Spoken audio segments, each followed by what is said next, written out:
Un décret de quelques lignes a bouleversé un marché de 4 milliards, stoppant en une nuit le flux d'outils agricoles venus d'Europe et révélant une dépendance plus profonde qu'on ne voulait l'admettre.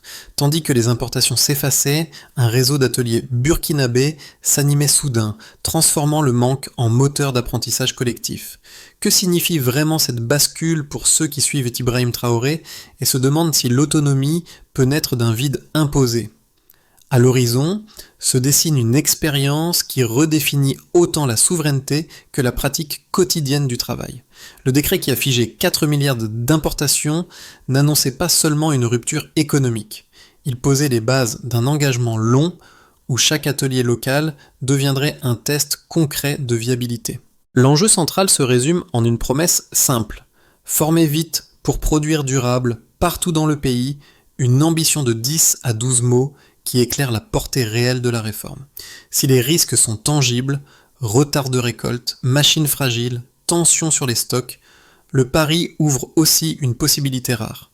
Transformer une crise logistique en accélérateur de compétences, un basculement que peu d'observateurs avaient anticipé. Pour les communautés rurales comme pour les jeunes techniciens, l'expérience redéfinit la valeur du temps.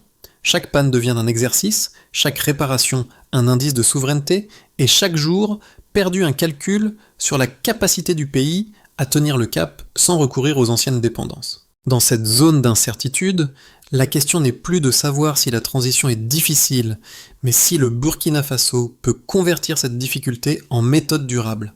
En 24 heures, un décret de quelques lignes bloqua 4 milliards d'importations et laissa les hangars européens silencieux, tandis que les ateliers burkinabés s'embrasaient d'eau d'activité.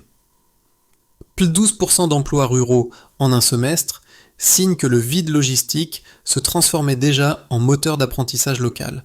Ce basculement, que certains décrivirent comme un effondrement annoncé, prit une autre forme sur le terrain.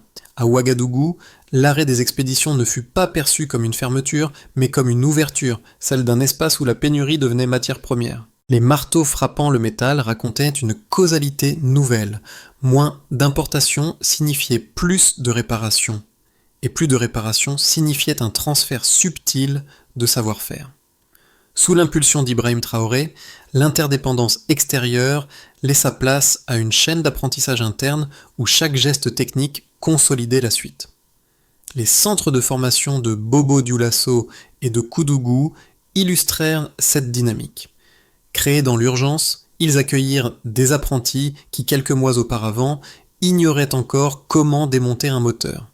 Aujourd'hui, ils identifient une panne, reforgent une pièce et réassemblent une transmission autrefois considérée comme irréparable.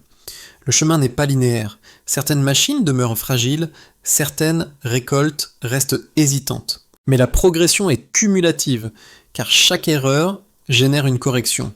Et chaque correction produit une méthode, un enchaînement de causes et d'effets qui stabilise la réforme plus sûrement qu'un plan abstrait. Plan open source venu de Chine, conseiller technique russe, pièces turques à prix réduit. Pourtant, ces offres ne modifieront pas la logique profonde du processus. La véritable transition ne se joue ni dans les ports, ni dans les bureaux, mais dans le retour patient des compétences manuelles. C'est dans cette granularité que se mesure l'expérience. Un pays qui, devant un manque, choisit d'apprendre plutôt que d'attendre. Le changement prit corps non pas dans les discours, mais dans les gestes. Dans un atelier de Ouagadougou, un jeune mécanicien nommé Salif démonta un vieux tracteur dont la panne semblait définitive. En taillant une pièce manquante dans une barre d'acier locale, il parvint à rétablir la transmission. Et l'engin redémarra sous les applaudissements des ouvriers.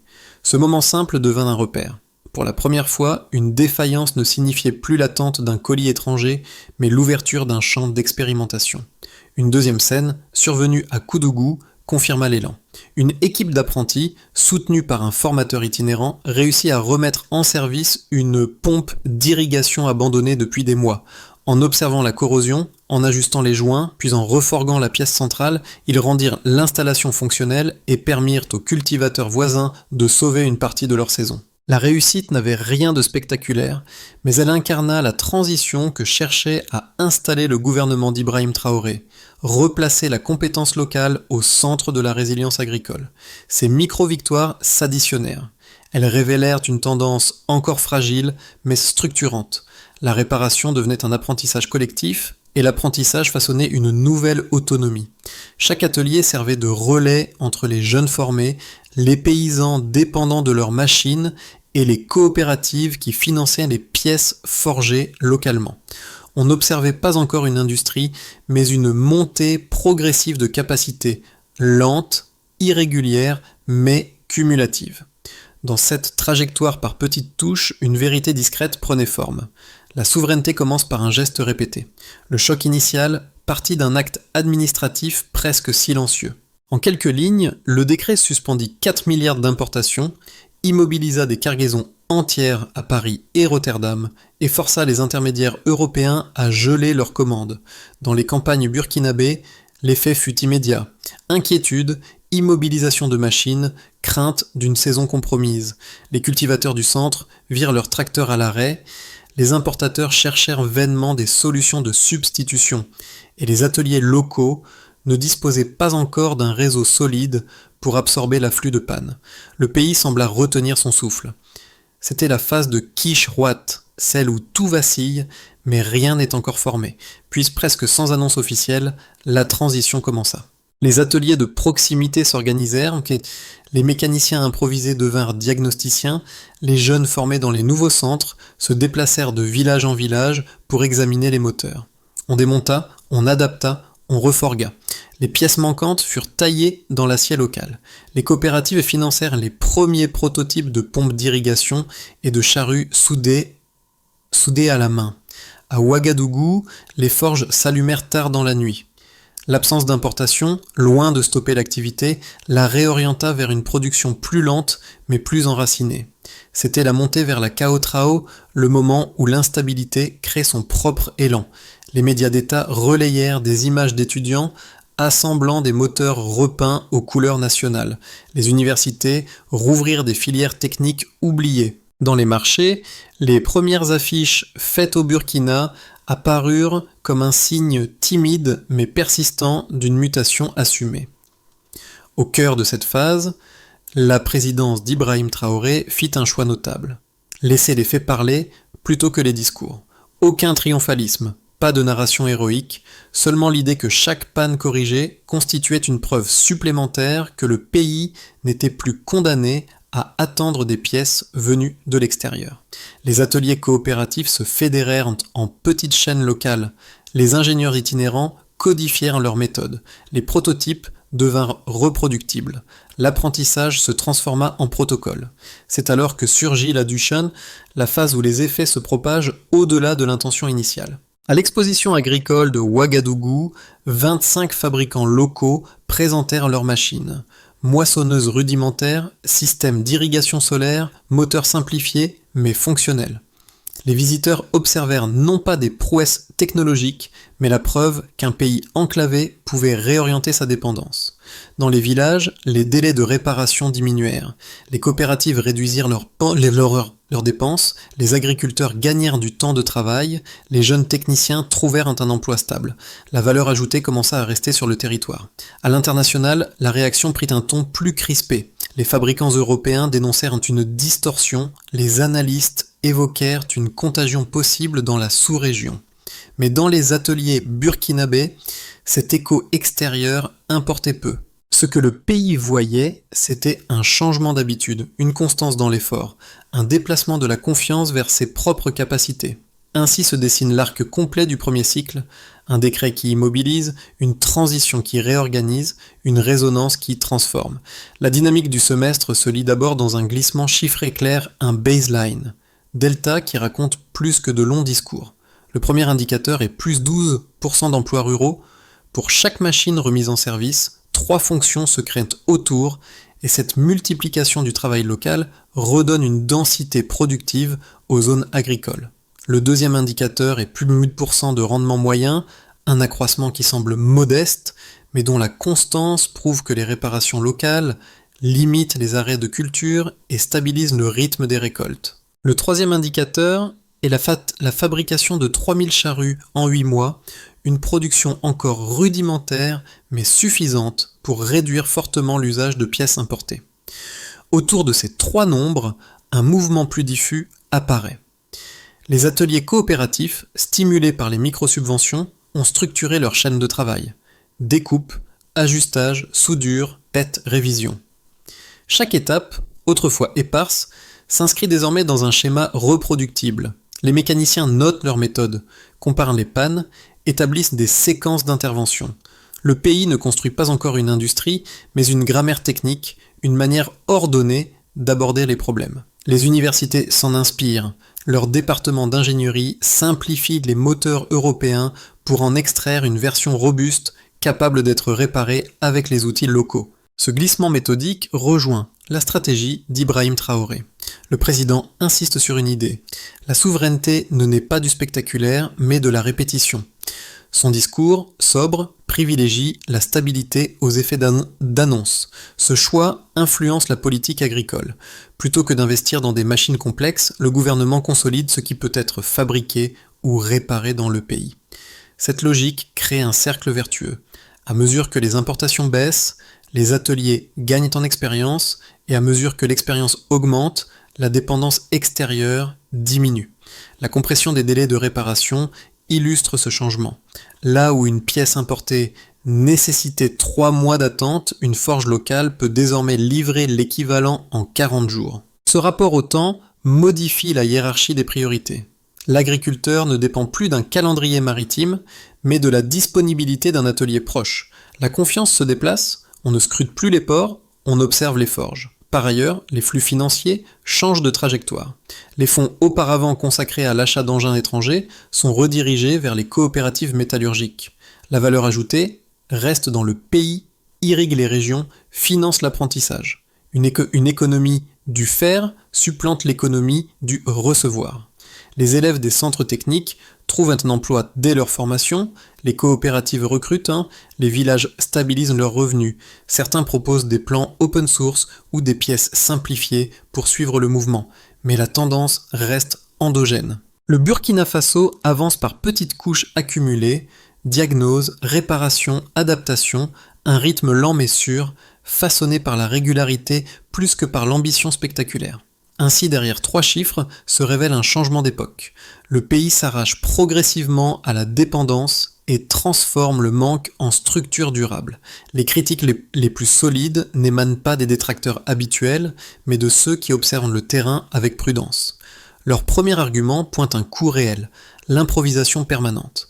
Dans les régions où les machines sont encore trop usées, les réparations échouent, forçant les agriculteurs à perdre du temps, et parfois une partie de leur récolte. Selon eux, le patriotisme technique ne peut compenser les pertes économiques immédiates. Le second argument s'attaque à la lenteur d'apprentissage. Même si les ateliers coopératifs progressent, la montée en compétences reste inégale. Les zones les plus isolées attendent encore des mécaniciens formés. Et la transition crée des poches d'inégalité où certains avancent tandis que d'autres stagnent. Face à ces réserves, les défenseurs du modèle répondent avec des éléments concrets. Ils rappellent que le taux d'intervention locale a doublé en 6 mois, preuve que l'apprentissage ne se limite pas à quelques centres urbains. Ils soulignent aussi que la méthode repose sur une progression cumulative. Chaque panne documentée enrichit les protocoles, chaque atelier qui réussit partage ses schémas avec les autres.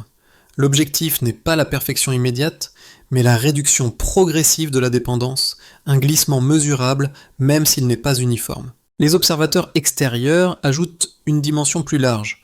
Certains analystes européens dénoncent un isolement risqué, mais les économistes africains y voient une transition industrielle tardive mais cohérente.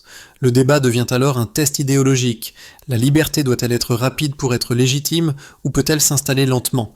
C'est ici que se situe la ligne défendue par Ibrahim Traoré. Dans ses prises de parole, il insiste sur une idée simple. Trébucher en avançant vaut mieux que marcher droit sous contrainte. Cette idée structure la réponse gouvernementale. Reconnaître les failles pour mieux fortifier la stratégie. Les objections sont réelles, mais les données montrent une méthode en consolidation plutôt qu'un pari hasardeux. Un seuil vient d'être franchi. À ce stade de la réforme, le Burkina Faso ne mesure plus son avancée par ce qu'il a perdu, mais par ce qu'il sait désormais produire. Le renversement est discret, mais décisif. La dépendance n'est plus le cadre par défaut, et l'autonomie n'est plus un horizon abstrait. Dans les ateliers de Bobo Dioulasso, des équipes qui, hier encore, hésitaient à démonter un moteur réparant aujourd'hui des transmissions complètes et documentant leurs procédures. La routine, autrefois fragile, devient méthode. Ce déplacement du centre de gravité transforme aussi l'imaginaire collectif. Les jeunes techniciens ne se contentent plus de reproduire des gestes appris. Ils adaptent, simplifient, expérimentent. Les prototypes locaux ne sont pas impressionnants, mais ils fonctionnent assez bien pour changer la conversation nationale. Sous l'impulsion d'Ibrahim Traoré, la souveraineté cesse d'être un mot politique. Elle devient une compétence quotidienne, répétée dans le bruit des marteaux plutôt que dans les communiqués officiels. Les observateurs extérieurs parlent de transition intermédiaire, mais sur le terrain, l'ambiance est différente. Il ne s'agit plus de survivre au choc initial, mais de consolider un modèle né de la contrainte. Et à ce midpoint, une question domine, jusqu'où cette nouvelle compétence peut-elle porter le pays ? Les effets concrets de la réforme se déploient désormais en 4 cercles d'impact, chacun révélant une facette différente de la transition.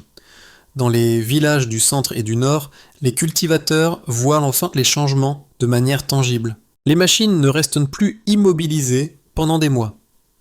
Les ateliers coopératifs réparent en quelques jours les pannes autrefois jugées irréversibles. Cette rapidité modifie les saisons de culture, car les interruptions ne brisent plus le rythme du travail. Les rendements restent irréguliers, mais la tendance est ascendante. Moins de temps perdu, plus de surface entretenue, plus de confiance. Pour les exploitants, la réforme ne représente pas une théorie, mais un gain opérationnel. Ils disent souvent que la panne est devenue une pause, pas un arrêt. Ce glissement suffit à stabiliser des communautés entières. Entrepreneurs en atelier métallique. Les ateliers de métal, longtemps cantonnés à des réparations modestes, ont découvert une nouvelle échelle économique. La demande de pièces locales a explosé depuis la suspension des importations. Les coopératives fabriquent des engrenages, reforgent des axes, adaptent des charrues anciennes à des moteurs simplifiés. Pour la première fois, un marché intérieur viable se forme. Des dizaines d'ateliers recrutent, structurent leur chaîne de production, achètent des outils de mesure et standardisent leurs plans. Ce tissu artisanal, encore modeste, devient un moteur régional. Plusieurs entrepreneurs disent qu'ils n'avaient jamais imaginé vendre en dehors de leur quartier et se retrouvent désormais à approvisionner 3 ou 4 provinces. Étudiants, ingénieurs, filières techniques. La jeunesse formée dans les centres techniques voit la réforme comme une opportunité.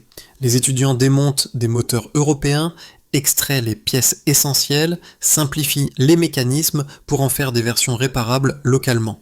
Ce travail nourrit une culture d'innovation pragmatique. Les écoles d'ingénieurs accueillent davantage d'inscriptions et les diplômés trouvent un emploi dès la fin de leur cursus. Une génération entière comprend désormais que fabriquer n'est pas un échec par rapport aux standards internationaux, mais un choix stratégique. L'influence d'Ibrahim Traoré est visible ici. La souveraineté technique devient un objectif d'étude, pas seulement une consigne politique. Région and dynamique. Sahel. L'impact dépasse les frontières burkinabées. Au Mali et au Niger, des ateliers similaires émergent. Au Ghana et au Kenya, des écoles d'ingénierie testent des interdictions partielles d'importation. Les analystes régionaux observent une contagion. Si un pays enclavé parvient à réorganiser son industrie légère, d'autres pourraient suivre. Les réactions internationales restent prudentes, mais dans la région, l'idée circule qu'une souveraineté progressive, graduelle et technique peut remplacer les longues dépendances logistiques. Le Sahel devient laboratoire. À travers ces 4 cercles, un même mouvement apparaît. La réforme ne modifie pas seulement les machines, mais les mentalités.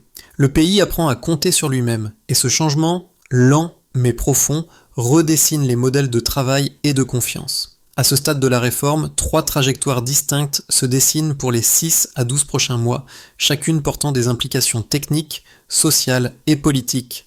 Elles ne prédisent pas l'avenir, mais elles révèlent les lignes de force qui structureront la suite du projet.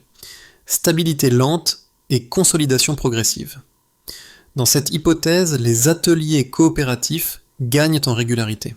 Les centres techniques maintiennent un flux constant d'apprentis et les machines essentielles, charrues, pompes, transmissions, sont produites ou réparées localement sans rupture majeure. Les rendements agricoles reviennent progressivement à leur niveau d'avant-crise, réduisant la pression sur les villages. La dépendance aux importations reste faible mais non nulle. Certaines pièces complexes continuent d'arriver de l'extérieur. Le Burkina Faso s'installe alors dans une autonomie praticable, encore imparfaite mais fonctionnelle, suffisamment robuste pour servir de modèle d'étude en Afrique de l'Ouest. Émergence d'un écosystème industriel léger, ici, la dynamique actuelle s'accélère. Les ateliers forment un réseau interconnecté capable de produire à plus grande échelle. Les centres de formation deviennent des pôles régionaux, attirant des techniciens des pays voisins. Des partenariats sud-sud se développent avec le Mali, le Niger et le Ghana pour mutualiser les prototypes et partager les standards mécaniques. Les coûts diminuent grâce aux économies d'échelle, et la souveraineté technique passe du stade expérimental à celui d'une filière structurée. La vision esquissée par Ibrahim Traoré prend alors une dimension continentale, un modèle d'autonomie modeste mais reproductible, pression externe et fatigue interne. Dans cette configuration, les tensions internationales s'accentuent, restrictions techniques, difficulté d'accéder à certains composants, ralentissement du crédit extérieur. Les ateliers peinent à suivre, et les récoltes deviennent plus vulnérables. La population, confrontée à des pénuries ponctuelles, remet en question le rythme de la transition.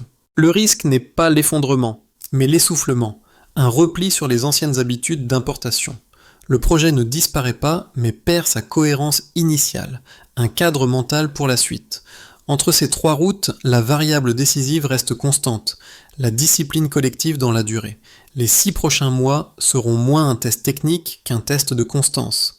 La question centrale devient alors: le pays peut-il maintenir l'effort malgré les irrégularités du chemin?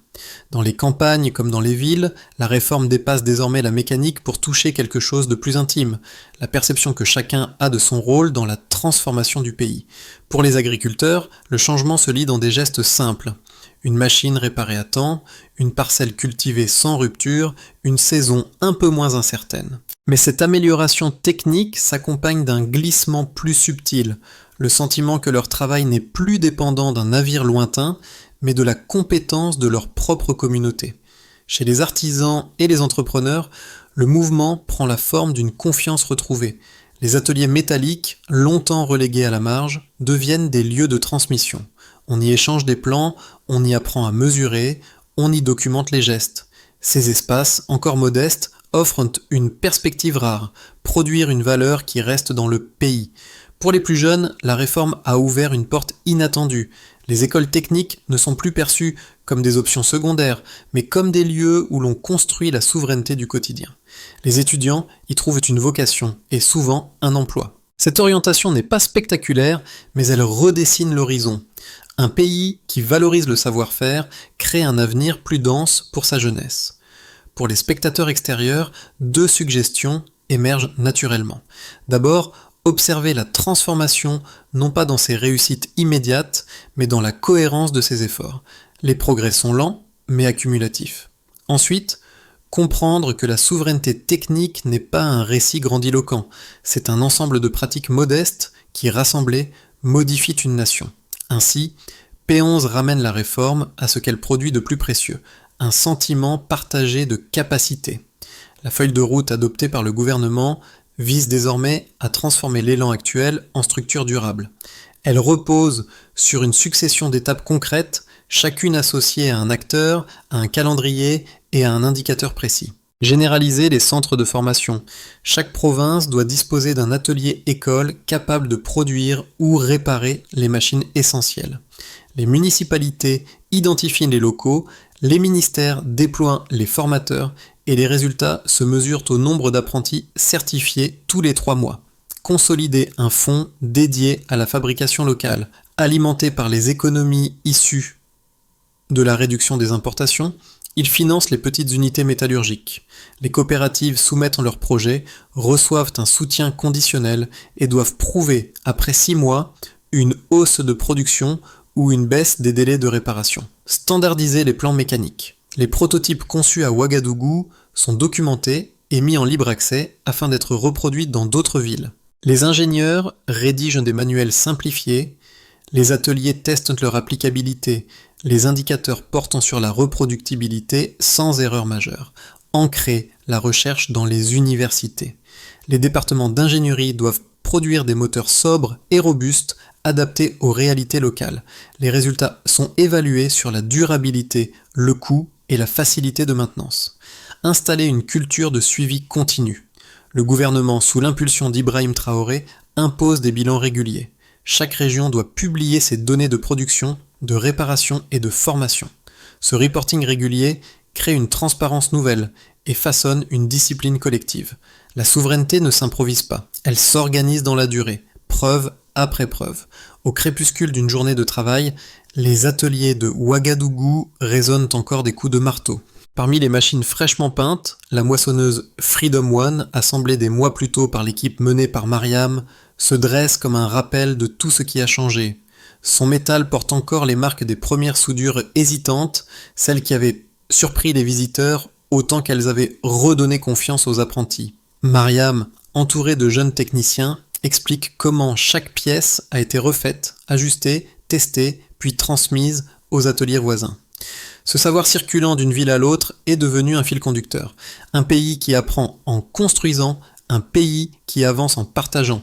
Sous l'impulsion d'Ibrahim Traoré, cette logique s'est imposée sans slogan, par la cohérence des gestes répétés. Les anciens disent que Freedom One n'est pas seulement une machine, mais un témoin.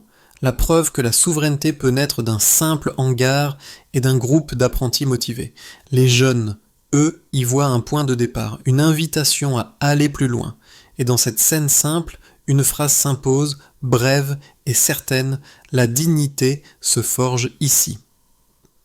À la fin de ce parcours, le Burkina Faso ne se raconte plus seulement à travers ses réformes, mais à travers les gestes qui les portent. Dans les ateliers, les étincelles de métal dessinent un langage commun. Dans les villages, les machines réparées changent les habitudes. Dans les écoles, les étudiants relisent la notion de souveraineté à hauteur de leurs mains. Cette transformation, encore fragile, s'ancre dans une idée simple. Un pays se construit quand chacun y trouve une place active. Pour ceux qui observent depuis le Sahel ou au-delà, la question n'est pas d'admirer ou de juger, mais d'entrer dans la conversation. Qu'est-ce qu'un peuple gagne lorsqu'il apprend à fabriquer au lieu d'attendre? Et que perd-il lorsqu'il délègue sans retenue son savoir-faire à d'autres? Si vous souhaitez suivre ce récit, interroger ses limites ou partager vos propres expériences de terrain, l'espace reste ouvert. La souveraineté n'est pas un slogan, c'est une pratique que l'on affine ensemble. Alors selon vous, jusqu'où un pays peut-il aller lorsqu'il choisit de faire par lui-même ?